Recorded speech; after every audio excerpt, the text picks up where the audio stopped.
Hello and welcome to WorkStudio. We're so excited to have you on board, and we understand that looking for a workshop management system is not an easy feat. There are a lot of options out there and it's difficult to know where to start. So what we're going to do is just take you through the system from beginning to end, explain how some of the features work and how the system can add value to your company. Please feel free to reach out at any point for a personalized demo, a Q&A session, or if you just need help setting the system up, we'd love to be of assistance. All the best. Let's take a look. I'm going to dive straight in and have a look at the Organization Administrator configuration. This in front of us is the Organization Administrator dashboard. From this dashboard, you can have a look at your overview of your organization. You can dive into your reports. You can configure your checklists and have a look at the active jobs that are around. You can also click this button that directs you to the Service Advisor's dashboard for you to create a booking. You won't be able to create a booking directly from this dashboard, but this button will help you get to the right space. What we can also do from the Organization Administrator dashboard is we can get to our organization configuration. We can set up our workshops or franchises as they're referred to in the system. We can change the information on any of those workshops, set whether they are VAT registered or not. This will impact the invoice generation and the calculations done there. We can also add checklists, add users, configure our job categories, and change the organization settings such as the logo to be displayed on the invoices or the terms and conditions for the system. You can set your labor rate to be applied to all workshops across the franchises if you have more than one workshop, or you can set your job categories to be consistent across those workshops for multi-tenant setups. If you're an independent workshop, you don't need to worry too much about any of these settings. The other thing you can do from the Organization Administrator's dashboard is you can access your reports, either by clicking on the Reports button or navigating to the side menu and clicking on the reports there. You can choose the workshop that you want the reports for, or you can choose the entire organization if you have multiple workshops. You can choose your date range, and then you can scroll down and have a look at all of these powerful metrics that will help you make more valuable decisions. You can segment your bookings by booking status. You can see how many vehicles of any manufacturer you have serviced. You can drill down into your technician's labor and how many hours of labor each technician has sold. And you can get an overview of your franchises if you have multiple workshops. The other thing you can do from Organization Administrator user type is you can have a look at your whole organization's jobs. So remotely, you can have a look at see what the active jobs are, what status they're in, who they're assigned to. You can also have a look at historical jobs, access old invoices, have a look at see which jobs were cancelled or completed, and open those jobs for easier management and auditing. You can download invoices from those, or you can have a look at the inspection checklist reports if there were any on that job. The Organization Administrator is really the person who's going to be responsible for administering the system. Protecting this user type's data is very important, so don't easily add more Organization Administrators to your configuration. Next, we're going to take a look at the Service Advisor's dashboard. Switching between user types can be a bit tricky at first. We've added two easy mechanisms to make it a little simpler. You can hit these buttons from your Organization Administrator dashboard that allow you to quickly switch between the user types. At any point from any user type, you can click on this little icon at the top right. You can choose the Account button and then go to the Organization Role Activator and choose your desired role to activate. We're going to jump to the Service Advisor user type now and take a look at the functionality available on that. Now that we're on the Service Advisor dashboard, I'd like to just show you around. You can create bookings, have a look at the active jobs, or jump into the job history. You've got some overview metrics for a quick glance, your notifications based on the job statuses, and an overview of active bookings available in that workshop. Creating a new booking from the Service Advisor dashboard is a very simple process. You click on the Create Booking button, and all we need to do is walk through this three-step process. It's important to know that The email address is a client's unique identifier. So each client will need their own email address. If it is a returning client, all you need to do is put the client's email address in,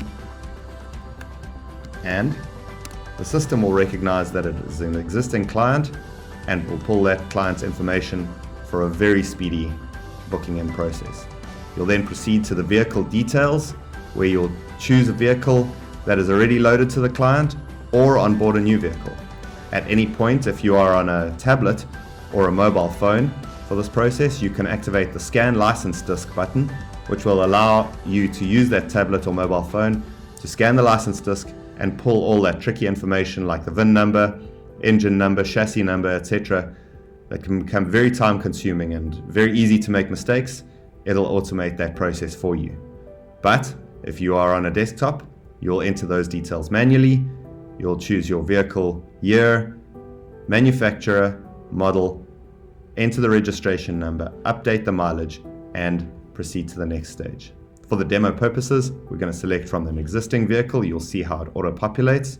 We'll update the mileage here and click next. And all that remains is for us to choose the service type, the date from the date picker, the time for the booking, as well as the payment type that will be used. Upon clicking save, the booking is created and the service advisor will be directed directly to that booking management page. From there, you can confirm the booking. The system will ask you to assign a technician. If you are conducting testing and you are a single user, you'll assign yourself as the technician so that you can conduct the entire testing process without any assistance. Once you have assigned a technician, the next step would be to conduct the pre-delivery inspection. The pre-delivery inspection is designed to be done on a tablet. So we're going to shift across to a tablet screen recording to show you that process.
All right, now that we're through the technician checklist process, I would like to just take you through what it looks like to build a little job card. This is a different booking. We've pre-populated it with a front brakes item that would have been pulled through from the technician's inspection. I'm going to show you how we can edit that. So we'll put in the costing price. We'll research and find out that the cost price per unit is 400. We're going to sell them for 650. And there's 2 of those units. Front brakes, pads, replacement. We will just update the information. That'll pull through to the invoice. If you'd like to, you can add a line discount on this, or upon completion of the job card, you can add a global discount. I'll show you how to do that in a moment. If the client has pre-approved this, we can mark the approval status and say commit edit, or you can leave that blank and unapproved and add that at a later stage. Only approved items will pull through into this little total generator. If you are looking to create a split invoice, we'll click this switch to split invoice button. We'll proceed, and then we have to create a split. You'll select a warranty provider from the list available, or you can create your own provider according to your needs. We'll add the claim amount that we're going to be claiming. So let's claim 500 for labor on this and 1,000 for parts. We then click process. You'll see that it is in an awaiting assessment status by default. As the approval comes in from the provider, we can say mark as approved, mark as rejected, or we can edit it to a more custom status as we like. We then would want to add our dealer code, policy number, authorization number, and payment reference if applicable, but those are not all required fields. All right, once we have configured our split, we can add additional job items. We can edit the details of the job item from here, adding discount amount. Please just note that any discounts will only pull through to a client-side invoice, not to a provider.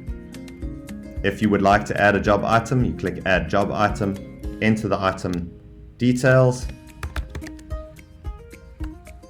the costing price, the selling price, a discount amount if required, the quantity, which is essential, and the labor hours. The item will be added to the client's invoice.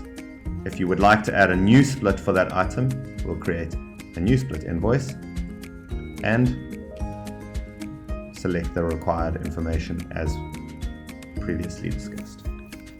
Alright, once we've added the items that we want to, we've got the 2 splits configured exactly as we'd like, we need to just update the approval status.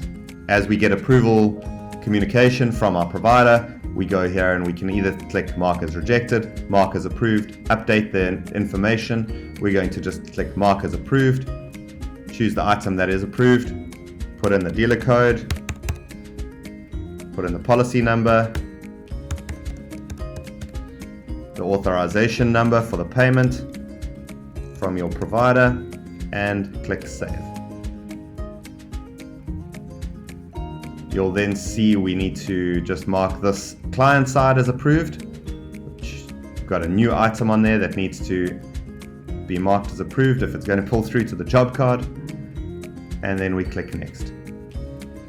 Okay, once you've clicked next, you'll see that the quotes are available. Once you click download quote, it'll download as a PDF, or you can send the quote to the client directly from the system by clicking send quote, which will action an email to that client with the invoice. If you've printed the invoice and you don't need to email it through, you can click continue without sending, and once everything is ready and the items are up to date, you click ready for service, which will send the job card to the technician for processing. Now let's take a look at the technician's workflow, how to complete the job items. So once the technician has completed the work on the vehicle, you'll see the Service Advisor dashboard will get a notification to say that the service has been complete. You can click that notification, move through any checklists that might need to be completed as part of the workshop management component, or contact the client, mark the item as client contacted, and then as the client pays, whether in person or via EFT, you can say payment received and capture the information about the payment. You'll have a payment reference number on your credit card statement or in your bookkeeping system, the amount paid, payment type, whether it was card, cash, EFT, credit card, and any notes. Split payment with policy. You can say submit and close, which will then proceed the job into a state where you can mark it as complete. And that is a job from end to end on WorkStudio. Accessing job history is very easy from your service advisor's dashboard. You click on this job history tab and it will open all your closed jobs. These are searchable by job number, by name, or by email address. You can also do this from the organization administrator's dashboard, which is easy to navigate to if you have multiple user roles. You can access your job history right here on the left. Just before we close off this demo, I'd just like to show you a few other additional useful tools on the management side. WorkStudio has the ability to manage your clients and your vehicles. So if you go to this client, you choose a client from your client list, you can see the overall sales that that client has generated, the number of bookings that they've been through, missed opportunities, which are sale items that were not approved by your client, as well as a list of vehicles that are listed. If you have a fleet, you can manage a fleet in this way. You can add vehicles, scan a license disc to jump to a vehicle, or see an overview of a job for that, of all the jobs for that client. If you want to look at a specific vehicle, you can jump onto that vehicle. You can edit the ownership of a vehicle, any details about the vehicle that need to be edited, or you can look at the jobs that have been processed on that vehicle for a full service history of that vehicle's repairs done through the system. That's WorkStudio at a glance. If you'd like to book a personalized session, please feel free to contact any one of our agents and we would love to set that up with you. Whether you just want to ask a few questions, find out a little bit more about the functionality of the system, or if you need help onboarding your clients and your job types, we'd love to be of assistance. All the best with your testing and good luck.